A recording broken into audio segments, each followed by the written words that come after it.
Hey guys, tonight we're heading to the high plains of ancient Persia, where the nights are so clear you feel like you could reach out and pluck the stars from the velvet sky. And the days are so dry, you start wondering if your lips will turn to parchment before noon. It sounds romantic in the way travel posters do, but trust me, without water, shade, or a sturdy pair of sandals, you might not survive your first day out here.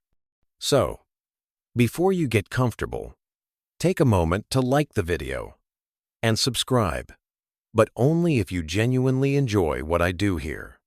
And while you're at it, drop a comment telling me your city and what time it is for you right now. Now, dim the lights, maybe turn on a fan for that soft background hum, and let's ease into tonight's journey together. The air is cold enough to sting your cheeks as you make your way up a narrow stone path toward the highest part of the village. Above you, the night sky isn't just a view, it's a dome heavy with stars, each one shining like a silver nail hammered into eternity. Somewhere, far from here, caravans are winding their way along the great trade routes, their bells faintly jingling in the dark. But here, at this moment, everything feels still except for that one strange star. The wooden door ahead is thick and carved with spiraling patterns. When you push it open, the warm air inside swallows you whole. You smell pine resin and something sharp and herbal sage, maybe, or some plant you can't name. In the center of the room sits a circle of older men wearing long robes tied with braided belts. These are Magi. The word, in ancient Persian, means priests of the Zoroastrian faith, men who serve as guardians of ritual, interpreters of the stars, and trusted advisors to kings. Their beards are silvered, their eyes deep set, and each moves with the slow assurance of someone who knows that time bends around them, not the other way around. One of them points toward the doorway, past you, to the heavens. "Do you see it?" he asks, his voice both calm and urgent. You turn, and there it is, the star. It's brighter than anything else in the sky, so bright you could almost believe it's humming. And perhaps it is. You think you see it shift ever so slightly, as if inching its way westward. The Magi begin to speak among themselves. Their words weave through ancient Persian, a thread of Aramaic, and another language you've never heard before. A kind of half-whisper, smooth and rolling, like stones in a riverbed. Scholars still argue about whether this was a secret priestly dialect that has since vanished or simply a regional tongue lost to time. They don't just talk, they measure. One man takes a bronze astrolabe from the folds of his robe, holding it up to the firelight before lifting it toward the star. Another unrolls a strip of parchment covered in neat columns of symbols. You can't read it, but you know the kind of power such records hold. They are maps not of land, but of the heavens. The eldest Magus places a hand on your shoulder. His palm is warm, almost too warm for the cold night. "This star," he says, "will lead us to a new king, not of Persia, but of a land far from here, a child who will change the world." The fire crackles, sending shadows leaping across the mud brick walls. In the wavering light, his eyes glisten like obsidian stones catching the reflection of that distant star. For a moment, you feel as if the room is floating in the dark, untethered from the earth, anchored only to that brilliant point in the sky. Somewhere, deep inside, you understand. This is not just a conversation about the stars. This is the beginning of a journey, a road that will lead you beyond the edges of every map you've ever seen. And whether you're ready or not, you've already taken the first step. The following morning, the village wakes in slow ripples. First, the sound of goats bleating in the lower pens. Then the creak of wooden gates swinging open. Then the murmurs of merchants unrolling carpets and arranging baskets of figs. You step outside into the chill, your breath trailing in pale ribbons. The smell of baking flatbread floats in the air, warm and earthy, and somewhere nearby, a blacksmith's hammer rings against anvil in slow, measured beats. You find your feet carrying you back toward the temple, though you're not sure why. Perhaps it's curiosity. Perhaps it's the memory of that strange star hanging in the sky like a coin tossed by the gods. Inside, the Magi are busy. They are not dressed in the loose evening robes you saw last night. Instead, they wear heavier cloaks lined with lamb's wool, dyed deep indigo, and clasped with bronze pins shaped like stylized suns. Leather pouches hang at their sides. In their hands are scrolls, bound with red cord travel gear, not ceremonial props. The eldest Magus, Yazdeg, notices you and beckons you closer. His voice is steady but carries a weight, like a man who knows every word will be remembered. He tells you the star first appeared 3 nights ago, sudden and brilliant. It is unlike anything in their lifetime, and according to their calculations, it coincides with an ancient prophecy recorded centuries ago in the court of Babylon. That prophecy speaks of a ruler rising in the west, one whose authority will not be bound by the limits of a single empire. You recall that Persia and Babylon have long exchanged more than goods. They have traded knowledge, beliefs, even superstitions. The Magi, as guardians of celestial records, have studied charts older than their temple walls. If anyone could link a light in the heavens to the fate of nations, it would be them. Yet not all agree. One younger priest, Ardeshir, suggests the star might be a comet, nothing more than a wandering stone trailing fire. Another argues for a rare planetary conjunction, a dance of Jupiter and Saturn. Their voices rise and fall, debating angles, timings, and meanings. It is the kind of conversation where no one can claim certainty until history decides. Yazdeg listens patiently, then ends the discussion with a single nod. "We go west," he says. "The star is moving, and so must we." His tone leaves no room for hesitation. You're startled when they invite you to join them. You are neither priest nor court official, neither soldier nor traitor. You have no special claim to the star. But perhaps that is why they need someone whose loyalties are not tied to the palace, someone who can observe without being entangled. The rest of the day is a blur of preparation. In the stables, horses are brushed until their coats gleam. Saddlebags are filled with dried dates, salted lamb, almonds, and skinfuls of water. A boy grinds herbs into powder, his mortar rocking with a steady rhythm, while an older woman wraps the mixtures into cloth bundles, remedies for fever, for wounds, for the stomach troubles that long roads bring. By late afternoon, word has spread beyond the village walls. People begin to gather in the temple courtyard. Some offer gifts. A wool scarf against the cold, a pouch of pomegranate seeds for luck, a bronze coin pressed into your hand by a wrinkled old man who says nothing but nods. Others whisper doubts about omens, about the folly of chasing lights in the sky, about the danger of foreign kings.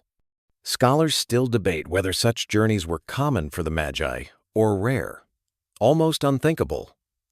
After all, their duty was to advise rulers, not wander into distant lands on starlit quests. As the sun dips, the sky becomes a gradient of gold to violet, and the star appears again, brighter than before. You stand in the courtyard, the cold air wrapping around you like a second cloak. Somewhere beyond those hills lies the path you will take, and somewhere along that path the reason for the star's appearance. The air feels charged, like the moment before a storm breaks. Tomorrow, you will leave the familiar ridges of Persia. Tomorrow, the story truly begins. The night before departure, the palace does not sleep. Lamps flicker in upper galleries, their flames bending when drafts slip through carved screens. You are summoned to the inner court, escorted by 2 guards, whose spears tap the flagstones with a rhythm that makes your spine straighten. The lions on the archway glint as you pass beneath, and the air smells of sandalwood, resin, and spiced wine. King Vardain sits on a low throne inlaid with mother-of-pearl, a cloak of indigo wool over his shoulders despite the brazier's heat. His gaze moves over you, then over Yazdeg, Ardeshir, and the other Magi, the Zoroastrian priest-scholars, whose counsel can stir armies without a blade drawn. You bow, Not too low, not too slow. Etiquette is armor here. I hear you are following a star, he says, words almost casual, like a knife slipped into silk. You explain the calculations, the tables kept since Babylonian days. The sudden bright point that rose and holds steady in the west. Ardashir adds a theory of rare conjunction. Another magus mentions a comet. Historians still debate whether the Star of Bethlehem was a planetary alignment in 7 BCE or a comet noted by Chinese scribes around 5 BCE. But in this room the question is sharper. What does the sign mean for kings and borders? A new ruler in the west. The king repeats, friend to Persia or rival? You choose your words carefully. A child cannot yet be enemy or ally. What matters is whether Persia is first to honor him. The king's fingers tap the arm of his chair, counting an invisible ledger of risks. Parthian kings, yes, call them Persian for ease, but it is the Parthian bow that rules now prefer advantages earned before banners ever meet. Permission comes as a command. Go, Vardain says. Bring me knowledge before Rome smells it. A scribe steps forward with clay tablets for travel marks. A steward offers signet rings carved from carnelian, proof of royal favor at border forts. Odd courtly fact. The rings are warmed near the brazier before fitting because cold stone is believed to chill fortune. Superstition, perhaps, but no one argues with customs that open gates. You are dismissed to the lower courtyards, where preparations hum. Camels kneel with a sigh to accept their burdens. The trick, a handler tells you, is to load the heaviest bundles last, so the beast rises smoothly. Saddlebags swallow dates, almonds, and flat cakes that keep for weeks. A physician tucks dried willow bark into a pouch, bitter but useful for fevers, and shows you how to boil it without ruining the taste. He also hands you a bronze needle and thread dyed with pomegranate. On long roads, small repairs can prevent large disasters. Yazdeg joins you by the cistern, steam curling from his breath. The king smiled with only one side of his mouth, he says. He wants a report he can shape. You answer that truth can be shaped but not broken. He laughs softly. You are new to courts. Night lowers, like a curtain. The brightest star clears the parapet and hangs there, stubborn and radiant. You check the sky against charts scratched on oiled parchment. The angles agree. A mainstream note, the temple tutors repeat. Calendars are imperfect, so we trust patterns more than dates. That is why the Magi keep parallel records the positions of lights, not just the numbers beside them. A runner arrives with a packet from the archives, a copy of an old Babylonian line about a ruler who will shepherd many nations. The tablet is cracked. Part of the line is missing, replaced by the scribe's best guess. Scholars argue, then and now, whether the verb should be shepherd, rule, or tend. The difference seems poetic, until you realize each verb justifies a different policy. You lie near the stables, cloak under your head, and try to sleep. Hooves thud softly as grooms walk the animals one last time. Somewhere a lute plucks a thin melody. The player misses a note, mutters, tries again. You think of the road, west to Mesopotamia, north to Damascus, down to Judea. The safe way is never the straight way. Another odd fact. On caravans, the cook, not the guard, sets the pace. Hungry men make reckless choices, so meals become strategy. The wind shifts and brings a faint scent of rain from far hills. You count breaths, slow and even, as Yazdeg taught apprentices to do when watching the sky for hours. The star holds its post, unwavering, as if pinned by an unseen hand. You realize the king is not your only audience. The heavens are watching to see whether you will rise before dawn. Dawn arrives on a thin ribbon of pink, and the courtyard stirs like a hive.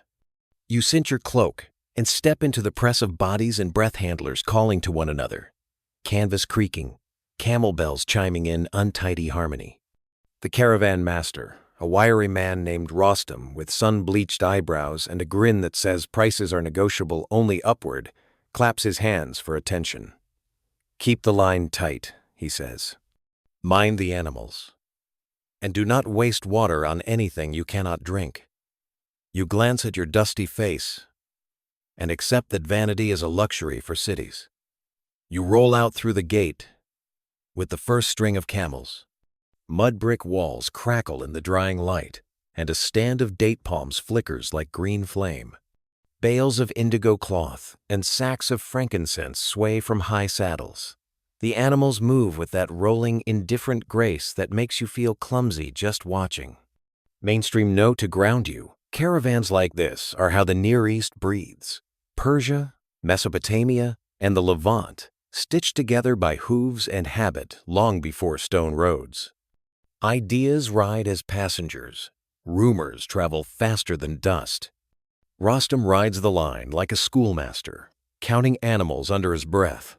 Yazdeg keeps to the center, steady as a plumb line. Ardashir, eager as flint, rides ahead and scribbles angles on a slate. You hover in the middle where you can see both sky and ground. The land opens to pale gravel, then squeezes through a defile where wind funnels and hisses like a boiling kettle. By noon, the heat sits on your shoulders like an impatient king. Your water skin becomes your favorite prayer, silent, frequent, and answered in sips. There is humor here if you let it. Camel etiquette, for instance. Never stand too close to the rear. Never make eye contact when they're chewing, which is always a quirky fact you file for later storytelling. Some caravans tune their camel bells to distinct pitches, so each string has its own music. A practiced ear can recognize merchants by sound before the silhouettes crest the horizon. Rostam swears he can name a rival from one note and a sneeze. You decide not to test him. By afternoon, you pass a low mound of broken brick, an old watch post, square as a clenched fist. Someone long ago scratched an arrow in the surviving plaster, pointing west. Ardashir checks the sun against the ridge. Yazdeg compares the sighting to his chart and nods. Mainstream reminder the temple masters repeat until it becomes a lullaby. Navigation is a duet between earth and sky. You hum along in your head and try to step in rhythm. The first caravanserai rises at twilight. 4 mud brick walls enclosing a courtyard open to the stars, a single arched doorway, and a well whose rope is polished smooth by hands older than your grandparents. Inside, the small theater of commerce performs its eternal playdates for salt for stories. You chew flatbread so tough, it might serve as a shield, dipping it in oil that gleams like late light on a river. The stables smell of hay and warm animal breath, a frank and honest perfume you will never see bottled. After supper, Rostam corners you with a ledger and a smile that means ambush. "Bonus fee," he says, tapping a smudged column. Astrologers attract attention. Attention attracts risk. Risk attracts fees. You bargain. He sighs. You sigh. He settles for a smaller gouge and a promise that if the heavens drop any gold, he gets a finder's share. You note to yourself that greed is also a form of navigation. It always points to the nearest purse. Historians still debate whether holy men typically paid market rates on such journeys or traveled under royal protection. Tonight, the evidence points decisively to Rostam. Night brings the cold back, clean and uncomplicated. The star stands exactly where it should, bright enough that even the cook steps out and squints up, wiping his hands on his apron. You lie on your cloak and watch your breath fog the air. The world slows until you can hear small things. A camel shifting, a strap creaking, a faraway laugh that could be a jackal or a joke. Ardashir whispers his latest theory, a rare conjunction, not a comet. Yazdeg listens without correction, the way a teacher holds a lantern while a student learns to walk. You collect tricks that make the road kinder. Wrap cloth around your feet inside the sandal, and you'll raise fewer blisters. Keep a date pit in your cheek to nudge the throat into swallowing more often. Obscure bit from the cook's pouch. When wood runs thin in Mesopotamia, people burn dried date pits for fuel. The smoke smells faintly sweet, and the embers hold a long, patient heat. You decide. This is a good metaphor for endurance. Small things burning steady, not bright. Morning again, and you start before dawn, guided by the pale smear of east and a line of half-crumbled milestones barely taller than your boot. The animals settle into an enormous patience only deserts can teach. You try to imitate them, breathing in counts of 4 the way Yazdeg taught you on the temple terrace. By midday, a dust devil unwinds itself in the distance and scrawls across the plain. Rostam whistles once, the column tightens, the twister passes like a dancer practicing a bow. By the 3rd day, the world becomes a rhythm. Footfall, bell, breath, horizon. Your journal fills with small truths. How silence can be loud, how shade can feel like forgiveness, how a star can belong to everyone and still speak to you alone. Historians still argue about the exact route travelers preferred in your era, south, to the twin cities of Seleucia and Ctesiphon, before turning up to Palmyra, or a more northerly sweep along the Euphrates toward Dura and then Damascus. Rostam listens to all this and chooses, as practical men do, the path with the most reliable wells. Scholarship bows, as it often does, to water. When the next inn shimmers out of the heat haze, it looks like a mirage made of rectangles. Thicker walls, a second well, and a low tower, where a watchman drapes a red cloth to declare, in the language of travelers, water enough for all. You pass under the arch and feel the day slide off your shoulders, the way sand slips from a saddlebag. Rostam is already haggling, Yazdeg already charting, Ardashir already arguing with himself about a tiny drift in the star's position. You stretch your back, and, just for a breath, let the quiet do the talking. The road is hard, yes, but the road is listening too. By the time you reach Damascus, the light is the color of ripe apricots, and the city smells faintly of water canals whispering through gardens, fountains ticking like patient clocks.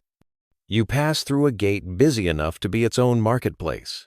Donkey bells, copper basins that reflect the sun like fallen moons, baskets of figs dusted with bloom.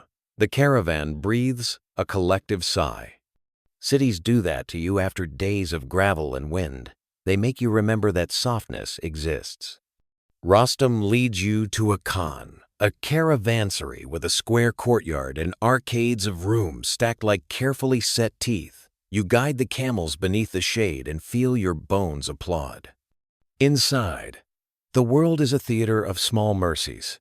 Tiled troughs for water, raised sleeping platforms so you don't share the floor with howling fleas, and a cook who can turn lentils and onions into something you consider writing poetry about.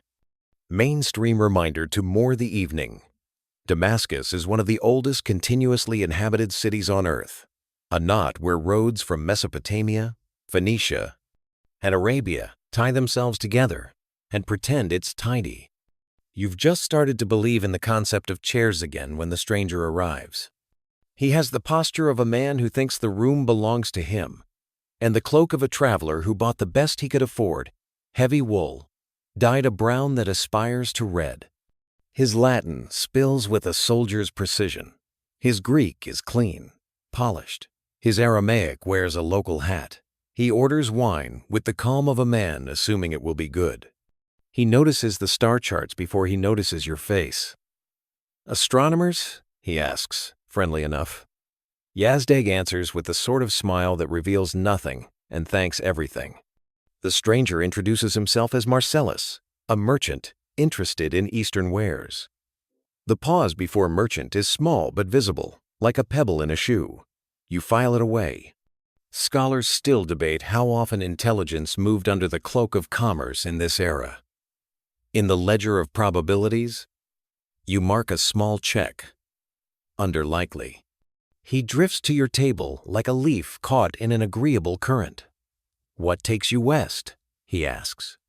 Ardashir replies with a half-truth. Celestial inquiry, comparative chronologies, a rare light in the sky.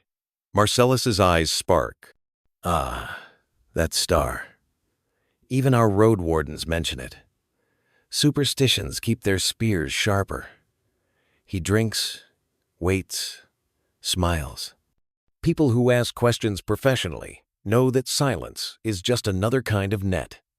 You turn the conversation to safe ground. Local routes, grain prices, whether the bridge near Abila still collects tolls twice, once for each direction, because creativity is not limited to poets. The stranger answers with the comfort of someone who's been paid to remember details. He offers another rare kindness. Gossip. News of a temple dedication in Emesa, a Roman governor feuding politely with a tax collector, a Nabatean caravan delayed by unhelpful border officials. Useful, all of it, yet somehow too useful. After supper, the Khan relaxes into night. The courtyard fills with low talk and the soft percussion of cups meeting tables. Someone plays a reed flute and misses every third note with delightful consistency. You step out beneath the arcade where the sky shows itself in a clean square. The star is there steady, insistent, like a thought you can't dismiss. Ardashir joins you and points out a faint halo you pretend you see. He is certain now it's a conjunction rather than a comet. Seen from the right latitude, the two bright points might appear as one. He speaks quickly, as if words alone could persuade the heavens. Marcellus appears beside you as if conjured. Beautiful, he says, looking up. Rome names the months, but the East names the lights. Sensible priorities. He asks where you aim to be by the next new moon. You answer with a shrug. Roads change when wells dry. He laughs as if you've told a joke, then remembers something he forgot in his room and drifts away. You watch the shadows swallow him and realize you've been holding your breath. Back near the stables, Rostam counts bundles he has already counted. That is his way of arguing with worry. He has soldier hands, Rostam mutters, not looking up. Merchant eyes rarely scan doorways first. You tell him not to borrow trouble. He replies that trouble, like money, prefers to be lent. Obscure Khan fact you learn as he speaks. Some caravanserais sprinkle crushed mint around manure piles to keep flies from staging a coup. It works about as well as prayers for shorter taxes, but it makes the air forgiving. You return to the sleeping platform where Yazdeg studies a clay tablet by lamplight. Our Roman friend? He asks, the question floating like a leaf. You say you cannot tell. That is the truest answer, he says. Also the least helpful. He smiles, then shows you a copied line from an old Babylonian record, an omen about a ruler who gathers nations like a shepherd gathers sheep. The word for gather is smudged, possibly guide, possibly bind. The difference would not bother a poet, but it keeps counselors awake.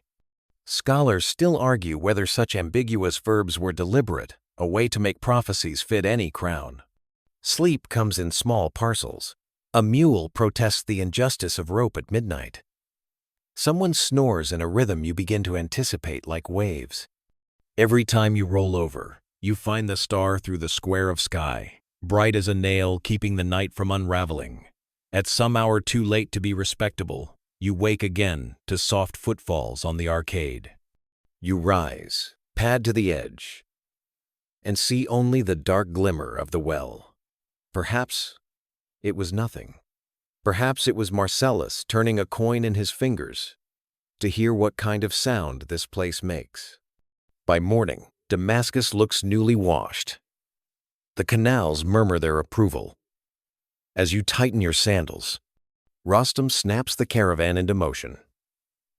Yazdeg tucks the tablet into a leather tube. Ardashir tethers his theories to fresh angles. You take one last look at the Khan, the mint, the flute, the square of sky, and then you follow the star westward, carrying with you the knowledge that sometimes stories lean closer when you think you're not listening. You reach Jerusalem with dust in your sandals and certainty in your chest. The city climbs its hills like a cat that has found a patch of sun. Stone flashes pale and golden, and the gates hum with the traffic of a capital that knows how to watch you without staring. Word travels faster than hooves here. By mid-afternoon, a palace steward appears, all polished sandals and practiced smile, inviting meaning, summoning you to dine. The palace seems designed to make you feel small in all the expensive ways.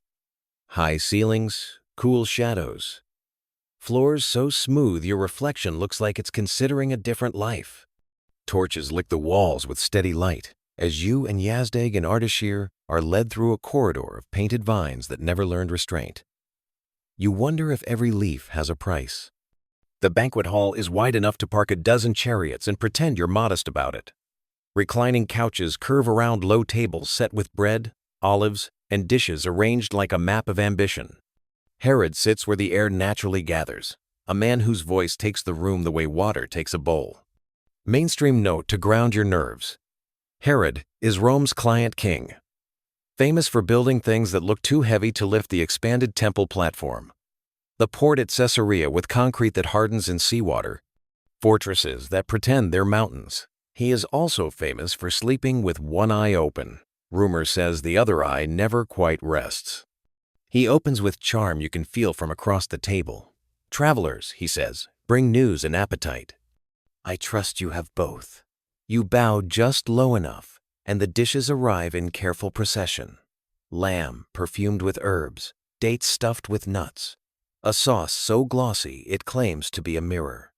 A steward pours wine like he's been practicing since sunrise. Quirky palace fact. You notice small clay balls tucked beneath a couch. Charcoal pellets scented with resin to keep insects from joining the party. Luxury is often just cleverness that smells good. Yazdeg speaks of stars without saying destiny, of calculations without saying coronation.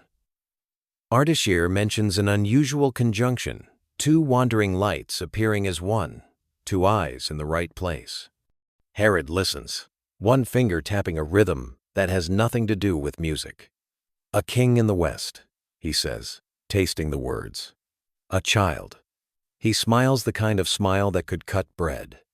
Where, precisely? Scribes are called. They carry their knowledge the way soldiers carry shields. One unrolls a scroll and reads from the prophets about a ruler to be born in a small town south of here, a place whose name tastes like bread. You think of the star, the road, the dust, now gloriously stuck inside your sandals. The room tilts a fraction toward purpose.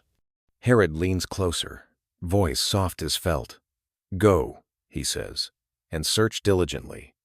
When you find the child, bring me word, that I too may honor him. The sentence is perfect. It leaves no fingerprints. Scholars still argue about the year stamped under this scene. Some place Herod's death in 4 BCE, others argue 41 BCE. Whichever ledger you choose, the dates shift the sky, and the sky tugs the story. But argument belongs to libraries. Here, in this room, the present is a polished blade. You eat enough to be polite, but not enough to be memorable. The wine is good in a way that encourages additional honesty, so you let your cup sit. A Roman officer at the far end of the couch laughs at something no one said. His armor waits at the door like a promise. You keep your eyes on the olives. Between courses, conversation slides into local weather, the way cautious men put their feet into cold water.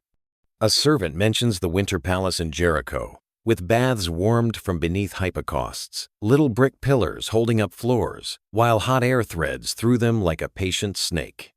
You file that away as another oddity. Even in a land of stone and prophecy, people appreciate warm feet. Herod asks about your route, your timing, your certainty. You answer like a man who solves equations with calluses, and you watch his face for changes too small to be flattering. He is curious the way a cat is curious, absolutely. until he isn't. You realize charm here is a tool, not a temperature. The evening leans into candlelight. A platter of pomegranates arrives, seeds glistening like garnets, spilled by a distracted jeweler. Ardashir is nearly joyful when the conversation turns back to star charts, latitudes, the way mountains can lie to your eyes, how travel time warps maps in the mind. You add a gentle joke about getting lost on streets that insist they're alleys. The steward laughs, the careful laugh of a man whose job depends on distance. When the meal ends, Herod rises with the effortless authority of someone who always lands standing. He bids you success and sends you into a corridor that smells faintly of cedar and something metallic you decide is ambition. Outside, the air is cooler, and the city sounds like it's whispering secrets to itself. Yazdeg says nothing until the palace walls are a memory behind you. Then, quietly, "We will not return this way." You nod, because the decision has already made itself in your chest. Somewhere north of here, a star waits where it has always waited, pretending to be a new idea. Somewhere south, a town whose name tastes like bread settles under night, unaware that history has ordered a seat at its table. You look up. The star is steady, and for the first time since you began, you feel the road pulling from both ends, the place you came from, the place you go to, and the thin, unbreakable line between them that people will someday call a story. Jerusalem drifts into mourning, the way a book turns a page quietly at first, then, all at once. You move through narrow lanes where shutters lift like eyelids, and bakers pull round loaves from clay ovens with long wooden paddles. The air smells like heat that hasn't happened yet. You pass a fountain where children chase reflections, and a scribe's stall tucked under a lintel stained the color of old tea. Ink bottles squat like fat beetles beside a stack of rolled parchment. The man at the table looks as if sleep never learned his name. His beard is a tidy gray, and his fingers ink black at the tips flick dust from a scroll with a reed that has been trimmed to an exact angle. He glances up, sees star charts peeking from your tube, and nods the nod of one professional to another. "You follow the light," he says, voice paper thin. Then, you're looking for words. You admit the charge. He gestures you closer. "Matan," he introduces himself, son of no one important, caretaker of letters. A joke with a straight face. That is how scribes do humor when they have already spent the funny part of their day bargaining with vowels. He loosens a thong and unrolls a scroll until a familiar passage shows itself like an old path after rain. He taps the lines with the reed. "A ruler," he reads, "from a small town south of here. Bethlehem, Ephrathah." The name tastes like bread when he says it. You remember a temple tutor's commonplace. Bethlehem means house of bread, and David, the old shepherd king, came from there, which is why even small towns can be loud in memory. Here is your mainstream anchor. This verse belongs to the prophet Micah, recorded long before your sandals found this street. Matan explains the geography while street vendors set up beside him. Ephrathah isn't another city, he says, but a clan or district name. A way to make sure a letter meant for one Bethlehem doesn't wander into another. He shows you the margin where an earlier hand has added a small mark. Nothing grand, just a guardrail to keep a reader from straying. "Maps change," he murmurs, "but words build fences." He pours a drop of ink into a shell and stirs with a sliver of cedar. The ink smells faintly of iron and vinegar, an obscure detail you tuck away. He tells you it's made from soot and oak galls, the tree's little defenses against wasps turned into lines that outlive the wasps, the tree, and often the writer. To smooth the parchment, he rubs it with pumice. To rule straight, he scratches guidelines with a stylus you can barely see. You file another odd fact. Some letters wear tiny crowns, tag, and decorations that stand like small flags on the battlefield of meaning. You ask about exact wording. He smiles the weary smile of a man who has had this conversation with kings and cousins. Some scrolls say whose origin is from ancient days, he says. Others, from days everlasting. Scholars still argue whether the poet meant deep memory or eternity. If I were a politician, I would prefer whichever helps my speech. His eyes crinkle. If I were still a boy, I would prefer the one that sounds more beautiful. You feel the city shuffle behind you, donkeys clicking past, a woman clapping dough into discs, a tax collector rehearsing numbers under his breath like a prayer with poor manners.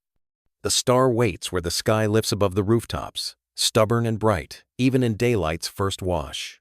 You tell Matan, you seek the town the verse names. He checks the angle of your star with a trick of his own. He dips the reed's shadow across the scroll's spine to measure the morning.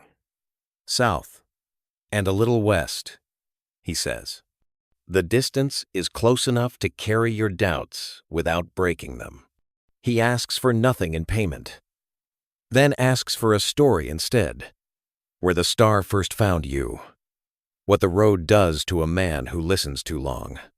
You tell him the small things, the taste of dust, the way caravan bells make a music that pretends not to be a song, the patience of camels that puts human patience out of work. He nods, pleased by the detail about bells. We sharpen pens with the same care, he says. A dull nib and a dull mind leave the same scars. As you stand to go, he adds a caution, as light as a hand on your sleeve. You met the king, he says. It isn't a question. Kings favor news that prefers them. You claim neutrality, which is the luxury of travelers and the envy of residents. He rolls the scroll closed and slips a sliver of cedar into the tie to keep insects away. Neutrality, he says, is a road that still reaches somewhere. Outside the stall, the lane widens into a pocket of light where pigeons argue without consequences.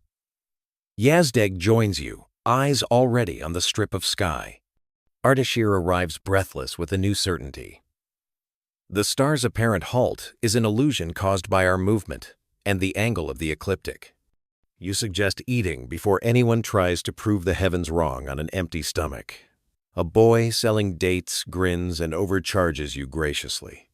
You pass a synagogue where voices rise and fall over a reading. Between words, the city's stone breathes cool on your wrists. A final question tangles in your mind, so you double back and ask Matan whether the old verse might have been sharpened by later hands, trimmed or crowned to fit a new silhouette. He squints at light leaking through the lintel. If an old cloak still fits a grown man, he says, either the tailor was wise or the man learned not to breathe too deeply.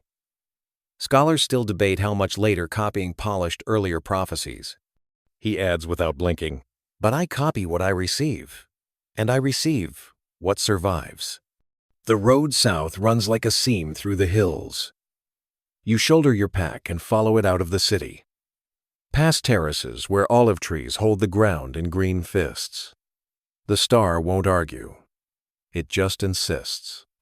And you, still full of bread and questions, let the insistence carry you toward a name that tastes like bread and a story that tastes like beginning. Evening slips over the Judean hills as you follow the ridge road toward a cluster of lights. The air smells of dust settling and bread cooling. Sheep complain in the distance as if they have union rules about bedtime. Below, small lamps prick the dark, and you know without a signpost that this is the town the scribe named, the place whose very name tastes like bread. The final slope is steeper than it looks. Your sandals argue with loose gravel. Your breath shortens into practical sentences. At the foot of the hill, the lane squeezes between low stone houses, as if the hill itself folded into rooms. Doorways glow. An old man sprinkles water to quiet the dust and waves you through with the easy kindness of someone who has waved people through all his life. You ask for lodging and receive the universal ritual. A shrug that means there is always a little, and a smile that means there is never quite enough. Rostam bargains for sleeping space with the efficiency of a man who has never been tired. You accept a corner in a family courtyard and a clay cup of milk sweetened with honey, a drink that tastes like a handshake. Mainstream anchor for your inner map. Bethlehem sits on a ridge route between Jerusalem and Hebron, a small Judean town tied to David's lineage and larger stories than its streets would suggest. By the time the first lamp is lit, the night fills with small yellow commas. Under a grapevine awning, you watch shadows wander along walls. Above the rooftops, the star lifts clean and bright, patient in a way that feels personal. Ardashir swears it shows a tiny drift. Yazdeg reminds him that sometimes the heavens seem to move because our feet do. Scholars still argue whether watchers in your century would have read the sign as a rare planetary conjunction or a wholly new light. The debate itself has its own orbit. A woman brings flatbread and olives, and conversation slips into gentle gears. You ask after a family who arrived under strained people from the north with more need than luggage. Heads tilt toward the lower end of town where houses lean over a shallow hollow like listeners above a stage. A boy runs ahead to show the way, delighted to be essential. He tells you with grave authority that the best figs grow on the far slope because the wind there tells better stories. You tip him a date. He pockets it like a secret. The lane bends and opens into a pocket of quiet where a single doorway burns, steady. You feel it before you see it, the sense of a room paying attention to itself. A man steps into the threshold, tired in the honest way travel makes a person tired. His name, offered softly, is Yosef. He measures your faces the way a carpenter measures wood. Not suspicious, just exact. When Yazdeg explains that you are following a sign in the sky and seeking a child, Yosef nods once, as if it were merely another necessary task at the end of a long day. Inside, the air is warmer than outside by the distance of one careful fire. The room is split level. Animals keep to a lower space near the door. People move on the raised part farther in an ordinary arrangement in these hills, a reminder that houses and lives are negotiated in layers. Obscure, useful detail to pocket. Some households set shallow stone mangers at the boundary so animals can eat while people talk. Here, the manger holds clean straw that smells like summer pretending to be permanent. A young woman sits with a swaddled infant, gaze steady in that alert, calm new mother's practice without training. Her name is Miriam. When she looks up, the room's attention follows as naturally as a shadow behaves. You had prepared speeches about prophecies and charts and the logic of light, but they sound suddenly performative, like explaining a sunrise to a window. No one rushes you. You let your breathing match the child's, small bellows easing in and out. Outside, a neighbor coughs. A dog corrects the night. The star holds its post above the roofline, intimate and indifferent at once. For the historian living in your skull, another anchor. Matthew's account speaks of a house, not a stable, and of visitors who find a child with his mother. The timeline is, elastic months may have passed since the birth. Scholars still argue how many weeks, a season, perhaps more, reading hints from travel pace, the date of Herod's death, and episodes that follow. In this room, clocks feel like an invention still waiting for investors. Someone adds a stick to the brazier, and the light reconsiders every surface. You notice a shelf with a tiny oil lamp whose wick floats on a disk of cork, an obscure trick that tames soot and brightens the flame. You notice Yosef's tools, leaned in a corner like tall, shy relatives. You notice your own hands, suddenly empty of explanations, and feel oddly relieved. You step back to the threshold to let the room breathe.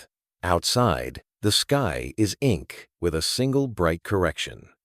You realize you have nothing to give yet, and that this is correct. Gifts are promises, and promises prefer mornings. The town settles, the lamps thin, and somewhere down the lane, someone laughs quietly at nothing. You stand there for a long time, not because you are waiting, but because the night has finally caught up to the road. Morning arrives pale and clean, and you wake with a plan. Today, you bring gifts. You check the bundles as sailors check knots, gold sealed in a leather pouch, frankincense wrapped in linen, myrrh cushioned in wool so the resin won't crack. The scent clings to your fingers like a promise you haven't spoken. At the threshold, Yosef greets you with a carpenter's nod, efficient, exact, kind, without ceremony. Miriam looks up from the child, asleep with the royal confidence of someone who has never met a tax collector. The room holds its layered calm, animals below, people on the raised floor, a brazier sending a thin ribbon of heat into the morning. You set the gold first, because gold changes rooms. It isn't a crown, only honest weight that makes a clear argument. Mainstream anchor.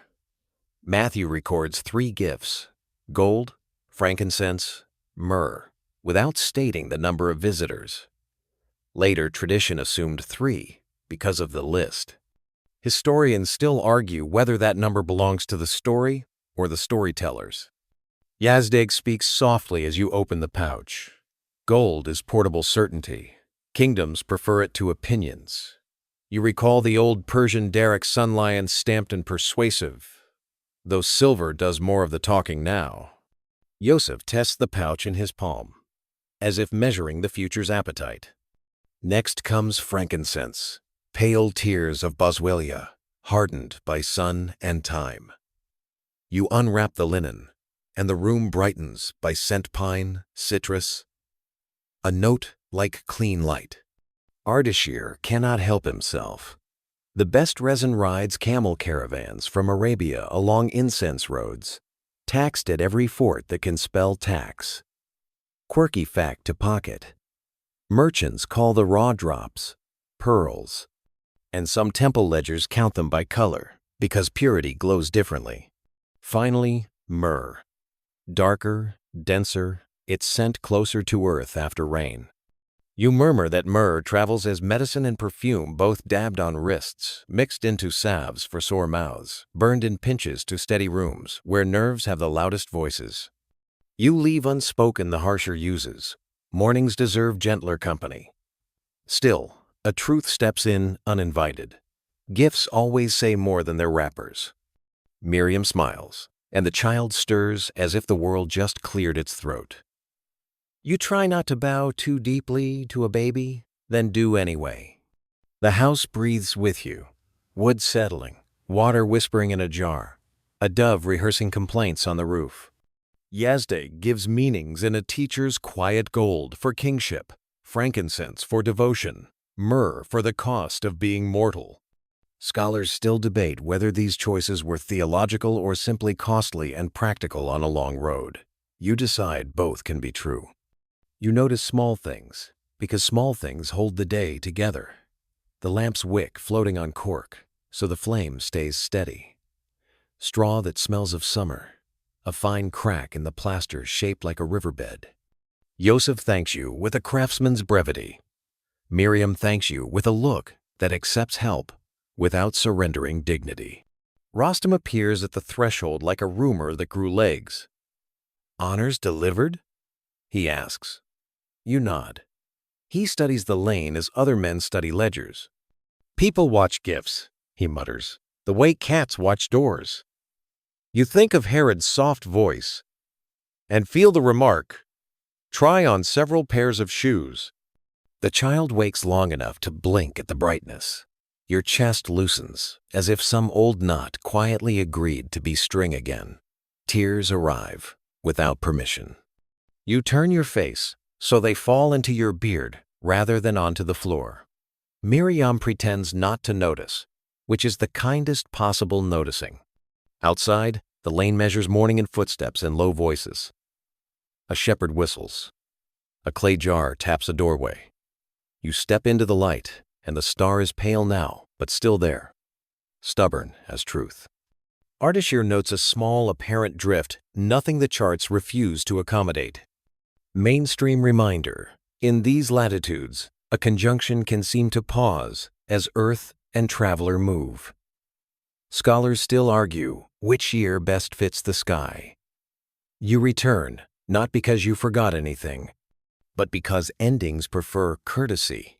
You leave the pouch, the resins, and an unspoken promise to carry this quiet when the road stops being polite. The child yawns, and the room becomes the size of that sound. You realize your gifts didn't fill the space. They made space for you to breathe. When you step back into the lane, you feel lighter and heavier at once. The day tastes of ash and honey, labor and relief in an honest recipe. You do not know it yet, but sleep will bring a warning that changes your route. For now, you hold the brazier's warmth and let the town stitch itself around you, one small kindness at a time. You dream of a voice that arrives like water in a clay jar, cool, certain, needing no argument. Do not return to the king. Take another road. The sentence is small enough to carry even after you wake, when the ceiling is a dark square and a rooster somewhere rehearses confidence. Across the courtyard, a lamp blooms. Yazdeg is awake.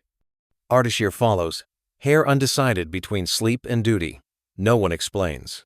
Each of you has woken with the same instruction folded under the ribs. You pack by feel. Charts slide into their tube. Coins are wrapped so they do not talk. The brazier gives a last sigh, and frankincense clings to the doorway like a blessing you didn't know you would need. Outside, the lane is a ribbon of hush. The stars, they're pale, stubborn. A thought that will not be talked over. You keep to the shadows, because the dream did not say please. Rostam meets you at the edge of town, yawning like a man who has never slept and blaming the moon. He reads your faces like prices. We avoid Jerusalem, you say. He shrugs the shrug of someone who has seen detours turn into maps. East, he answers. Down to the river and across. The King's Highway keeps its promises. Mainstream anchor. The King's Highway is the ancient north-south route, east of the Jordan, older than Rome, dotted with wells, milestones, and caravan forts that make survival a little less theatrical. You move at first light, when hills pretend to be honest. The path skims olive terraces and drops toward the hot basin where palms lift their hands to the sky. Herod builds eyes. Rostam mutters, nodding at a low watchtower the color of dust. Grounding note for your inner historian. Herod's realm bristles with projects Herodium shaped like a sculpted hill, Masada brooding over the desert, and a seaport at Caesarea where concrete hardens in seawater. Kings who build are also kings who notice. A roadside stall offers resin in thumb-sized pots. The seller calls it Jericho's balsam, sharp and green, good for aches and stories. You buy a little because travel teaches piety toward anything that promises relief. Quirky field note. Some desert caravans carry water in cleaned ostrich eggs, shells strong enough for long miles and light enough to remind you not to drop them. Rostam swears he once saw a man pour tea from one. You decline to believe him and pay anyway. The Jordan isn't grand here, but it is definite brown, busy, intent on business. You cross at a ford where reeds gossip and sandals collect rumors. Ardashir checks the sun with a quick flourish and predicts that by nightfall the star will stand clearer against the eastern dark. For a while the road forgets to be complicated, and you let yourself walk without inventing enemies in every shadow. Then 3 riders appear on the western bank, not hurrying, not lazy. Marcellus crosses your mind like light off a blade. Rostam changes nothing, and everything. He slows enough to let a flock fold around you like traveling scenery, then angles the caravan onto a time-scented track locals use when taxes feel conversational. He hums off-key, as if the day were a bowl and he were testing for cracks. You practice the art of not looking back, which is sometimes the best way to look. The plateau receives you with open hands and very little shade. Villages present themselves as modest gatherings of stone and goodwill. A baker sells rounds blistered from a tabun oven. You bite and bless whoever convinced fire to sit still in a jar. Yazdeg carries silence like a tool. Ardashir sketches the horizon, then simply looks. It feels, he says, like the sky made room for us. Historians still debate what another way meant for the Magi east by the King's Highway, south into Nabatea toward Petra, or a coastal swing to avoid Herod's eyes entirely. But any of them would keep you out of Jerusalem's reach. Late light lays gold leaf on basalt paving. A patrol steps from behind tamarisk local men in leather caps who prefer taxes to trouble. Rostam does the talking, warm as a hearth, with just enough smoke. He shows the carnelian ring warm near his skin. Gates open for jewelry that knows its lines. A dispute over the measure of salt ends when you judge the weight by lifting the sack. The steward laughs and trims the levy with the elegance of a man who appreciates a good guess. You stop at a caravanserai whose courtyard is paved with limestone that remembers seas. A square of sky hangs above the well, like a calm blue lid. The cook burns date pits when wood runs thin, and the smoke draws a soft line between today and tomorrow. You wash dust from your wrists and consider how obedience sometimes looks like turning down a road no one else will notice. Sleep comes kinder. Before dawn, the small chorus begins the bell, the cough, the whispered inventory, and the caravan gathers itself like breath. Another road, then. Not an escape so much as a decision. One that refuses to turn your news into someone else's weapon. One that keeps the story intact long enough to hand it unbent to tomorrow. The King's Highway lifts and falls like a slow breath across the basalt plain. Rostam strings the camels into a tidy paragraph, then edits stragglers with a whistle. Yazdig rides at the column's center, calm as a measured line. Ardashir keeps drifting to the edge of the road to check the sky's grammar. You keep to the middle because middles, today, feel wise. The land opens to a dark cleft Wadi Mujib, the old Arnon, a gorge sliced clean as a writer's correction. Mainstream note to steady your map. This route is older than Rome. Caravans have moved incense, spices, and ideas along it for centuries. And Nabatean traders stitched its wells together long before legions tried to number them.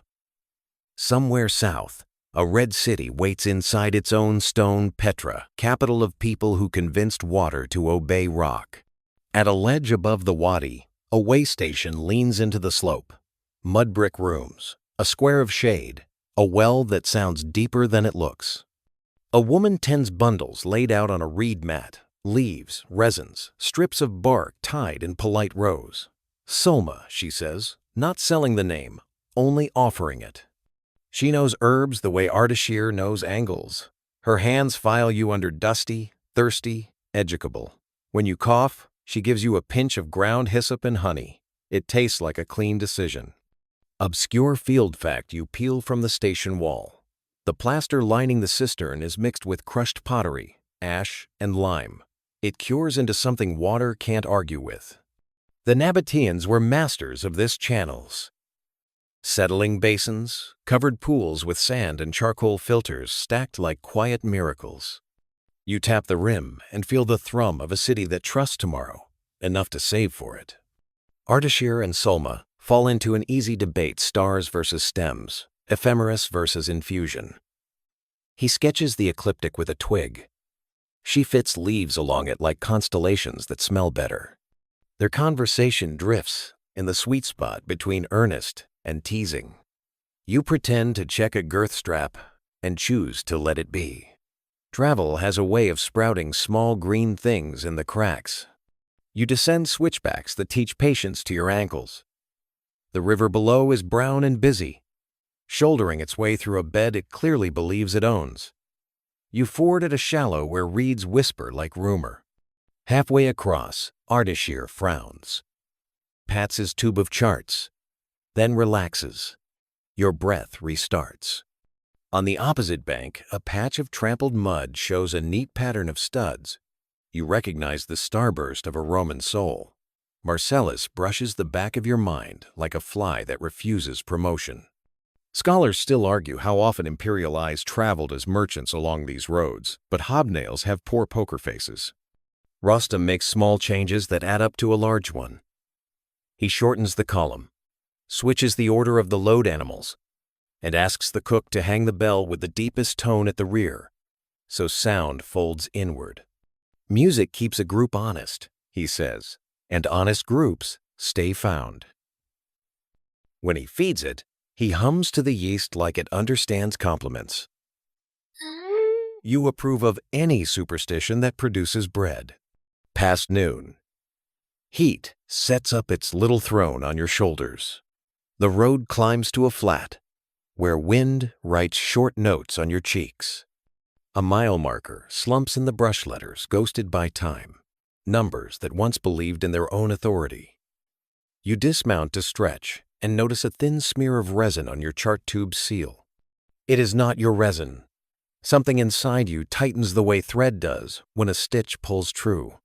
You glance at Yazdeg. He meets your eyes, then glances at the ridge, then returns to nothing in particular. The art of not alarming the caravan is a priestly elective. By late day, you reach a caravanserai, perched like a square lid on the land. The courtyard smells of animals, mint, and stories reheating themselves. Solma trades a packet of willow bark for lamp oil, then shows you a gardener's trick. Float the wick on a cork disc so the flame stays even and the soot behaves. The lamp brightens as if applauding. You tell her stars applaud more quietly. She returns that herbs are kinder critics. The moment has a tilt to it. You choose not to measure. Twilight combs the plain. The star asserts itself not shouty, simply present, the way a good thought sits in a room. Ardashir lays out his slate and diagrams a delicate dance of two lights mistaken for one by a traveling eye. Conjunction, he says. Pleased. Not a comet. Yazdeg pours tea, lets leaves settle, and says only, perhaps. Historians still argue which year best fits a spectacle like this. Some ledger the math to 7 BCE, others to 6 or 5. The sky remembers, but ink and calendars negotiate. You drift the perimeter, counting doors, memorizing corners, discovering how quickly a place that welcomes you also learns your outline. At the east wall, a torch gutters in a bracket. Below it, in dust, a fingernail scratch sketches a 5-point star and 3 dots. Child's game? Signal? You stand too long trying to decide which makes you feel less watched. When you return to your mat, your chart tube sits exactly where you left it, only more perfectly. You sleep beside it the way a mother sleeps beside a cradle, eyes closed, attention open. Sometime after midnight, a breeze turns the lamp's flame sideways and back. You dream the road as a narrow ribbon and the star as a pin holding it to the map. Before dawn, the station stirs. Bell, cough, ledger murmur. Sulma presses a bundle of dried leaves into your hand. For sore road thoughts, she says. Ardashir looks like a man 2 inches taller than yesterday and tries not to. You accept both facts. When the gate opens, the desert doesn't rush you. It simply resumes. The star keeps its appointment. The road keeps its secrets. You ride out with a strange peace in your chest, a braid of caution, purpose, and something softer that refuses to name itself in daylight. Evening wind combs the plateau, smelling of stored straw. The King's Highway narrows between low stone fences, where thorn bushes hold the line like patient soldiers. You travel in a shorter column, Rostam's idea, so the caravan looks less like a rumor worth following. Bells retuned to deeper notes fold the sound inward. By mid-morning, a small market gathers around a way station, hides stacked like dusk, pistachios in wicker moons, clay jars shaped like careful arguments. Nabatean letters curl along a lintel. Leftward, you hear Greek, rightward Aramaic, and a shaggy vowel or two that could be Bactrian. Mainstream anchor. These roads braid Parthian, Nabatean, and Roman interests, so language travels like salt. Sulma bargains for cardamom. Ardashir studies a board where a route is scratched with a nail. A trader taps his palm. Cut here, he says, tracing a scar. Generous advice, until you remember the price of the wrong hill. Rostam thanks him with a coin that knows how to leave quietly. A peddler of needles and gossip nods at your chart tube. A star, he smiles. 2 caravans from beyond Bactra say court watchers in the Far East recorded a guest star arrived uninvited, still burning on a long lease. Scholars still argue whether those notices match the light you follow. You add a cautious check to belief. Obscure market trick. Sesame oil sealed with beeswax in a straw can be sipped while walking without wearing half your lunch. You buy one. Solma tucks a bitter sprig into your palm for stubborn throats. Ardashir tries to pay. She refuses with a look filed under, not a transaction. After noon, a dust smear rises and dissolves. Later, a bronze cloak pin glints in the road plane, well made. Rostam pockets it. If the owner follows, we've learned something. Practicing not looking back is a slow art. The next caravanserai sits low, so wind has little to bully. Tariffs inked on the entry wall are thinned by thumbs. The well's trough uses fitted stones. A gravel charcoal drain filters the outflow. Someone here loves water properly. At twilight, the courtyard softens. You eat with Solma and Ardashir under a fig tree. He predicts the sky will show a faint separation, 2 lights nearly fused. She answers, medicine is like that roots, once mistaken for one. Until you learn to taste apart, you walk the perimeter. In the outer wall, a shard of Roman redware glows. At the gate, a man lifts a hand to scratch his ear, then pivots away too cleanly. Not Marcellus, but the same curriculum posture that edits the air. Night. The star holds its alley above the east wall like a lantern left for you. Back at your mat, your chart tube rests exactly where you left it, only more perfectly. The resin on the seal is yours. Beneath it breathes a whisper of myrtle. You do not open it. You set it down as if it might be sleeping, and let the wind write the same letter in the grass until the message becomes music. Water leads you east, until reeds give way to palm gardens, and the paired cities rise where the Tigris decides to be generous. Seleucia's colonnades shine like tidy intentions. Across the river, Ctesiphon spreads in courtyards in shadow, the Parthian court breathing behind its walls. Mainstream anchor, twin capitals share a river, one Roman in plan, one Parthian in pulse. So treaties, tolls, and rumors shuttle faster than boats in river breeze. You cross on a kelek. Logs lashed over inflated goatskins. The ferryman pats the skins like skittish calves. We carry houses downstream, he says, sell the wood, then drive the skins home. Your private museum of travelogic labels this beside sesame straw lids. Palace summons arrive before your sandals cool. Vardanes looks sharper, leaner patience, quicker fingers drumming the arm of his chair. Beside him stands Shiren, a counselor whose smile audits people. Your road? The king asks. You tell of a small town, a calm house, a child, and gifts that felt like simple honesty. You do not mention Herod's soft voice. You offer charts and dates without theology. Seren tastes the air. Rome values omens, he says. So do we when they settle debts. A messenger brings a wax tablet stamped by a ring you do not know.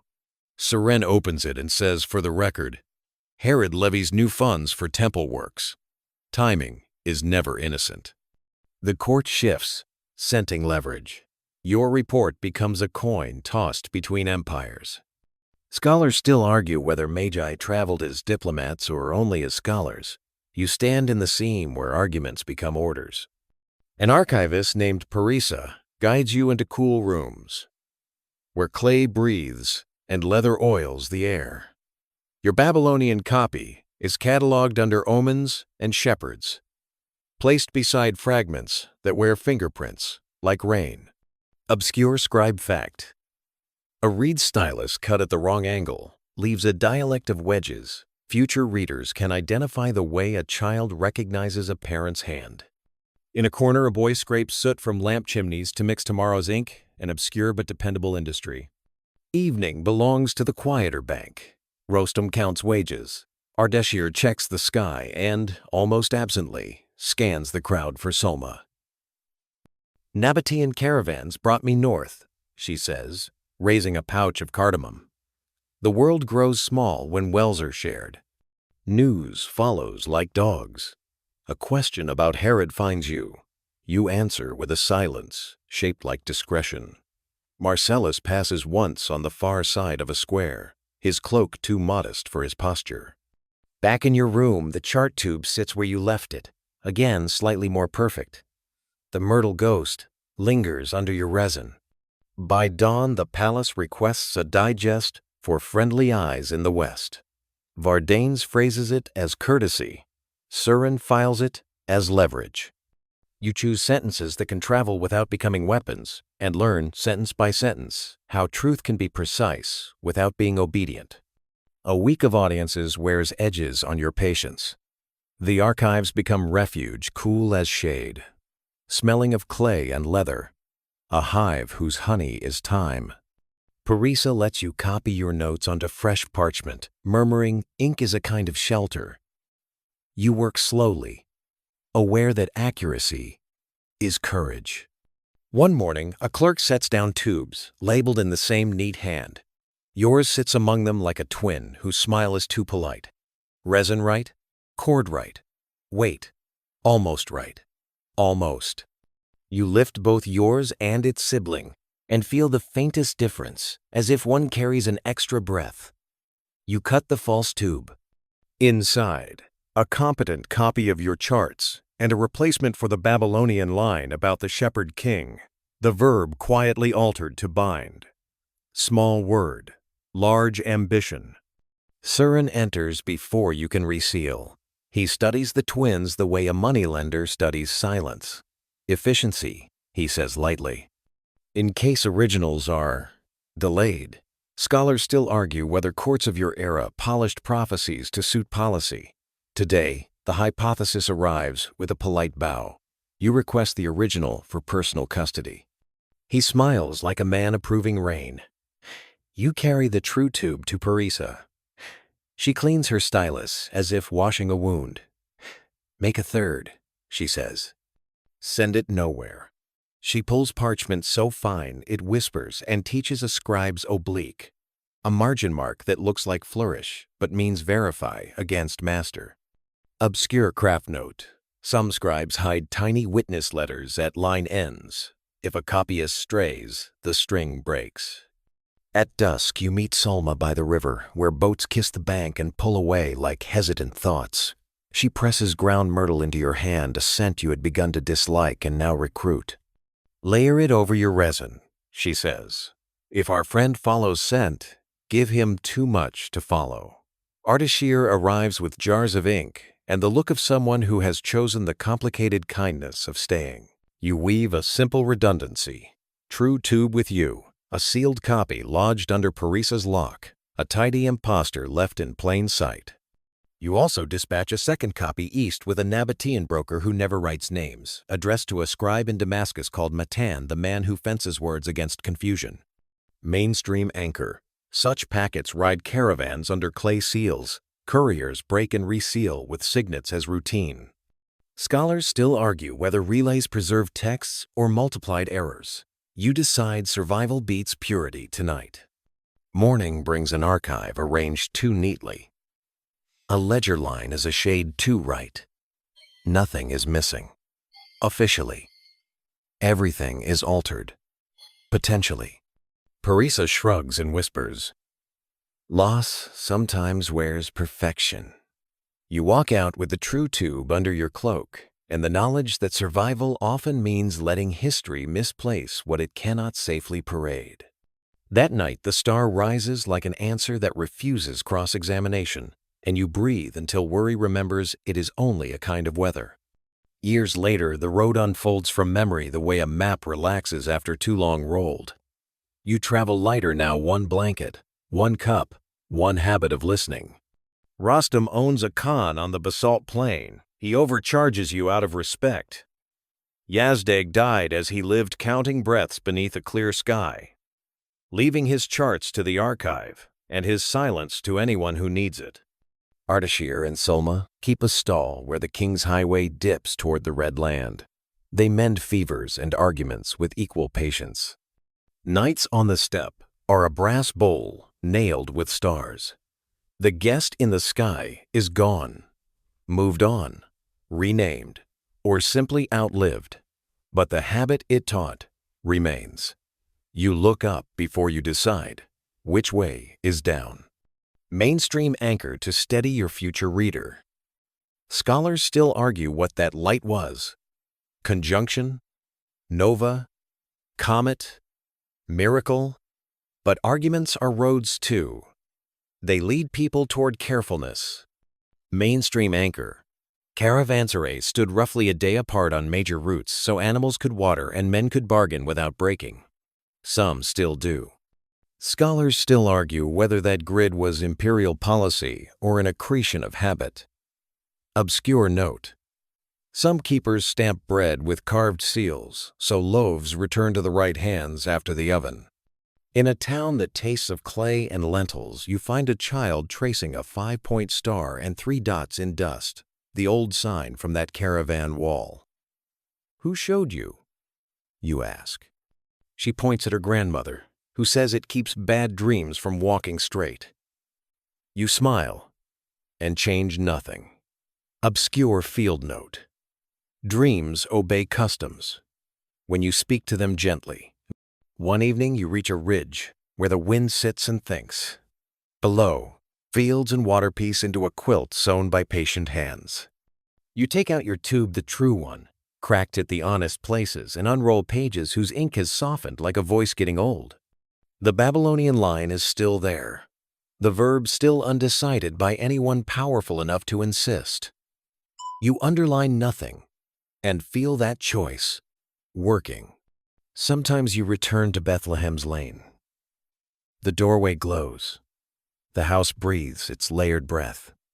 You remember, not certainty, but quiet, the way the room knew more than it said.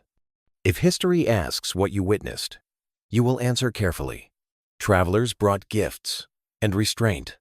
A king asked for news and received only what could be safely carried. A light held its place long enough to teach a few stubborn hearts how to stay true without becoming loud. On the last page, you write a line for whoever finds your notes when you no longer need them. If you cannot agree on the word, keep the kindness. You roll the parchment, tie it with a strip cut from an old sling for tired arms, and set your back against the wind. Above you, the night keeps watch and keeps quiet, counting time with a patience humans borrow when they remember how. The road quiets when you do. Let the maps roll themselves and the sky handle the counting. Breathe as if the air were being poured slowly, a cup refilled without hurry. The places we crossed, ridges edged with olive, courtyards that smelled of mint, rooms that kept animals and people in layered peace, are still there somewhere, turning evening into night, with no need for witnesses. You do not have to hold them. They know how to keep themselves. If you listen hard enough, you can almost hear small things doing their dependable work. A wick floating on cork, soot softened into ink, a baker's paddle brushing flour from the lip of an oven. Even the bells on the animals, tuned to the middle of the day, seem to ring from a distance that wants to be kind. Let them be far. Let them be soft. The star we followed will not insist on being found tonight. It has already taught what it came to teach, that attention can be a path, and that gentleness can carry news farther than speed. If there is a question lying awake in you, set it on the windowsill and allow the dark to think with you. Questions enjoy good company. Somewhere an old scribe closes a scroll and wedges it with cedar. Somewhere a healer rinses a cup, listening for the moment water decides to be quiet. Somewhere a city sleeps with one eye open and still manages to dream. Here, in your room, nothing is demanded. The road has delivered you to a place where you can stop moving without losing your place in the story. Close your eyes when you are ready. The night will keep watch. It is good at that. The rest can wait until morning finds you, and the first light lays a small bright line across the floor like a promise kept on time.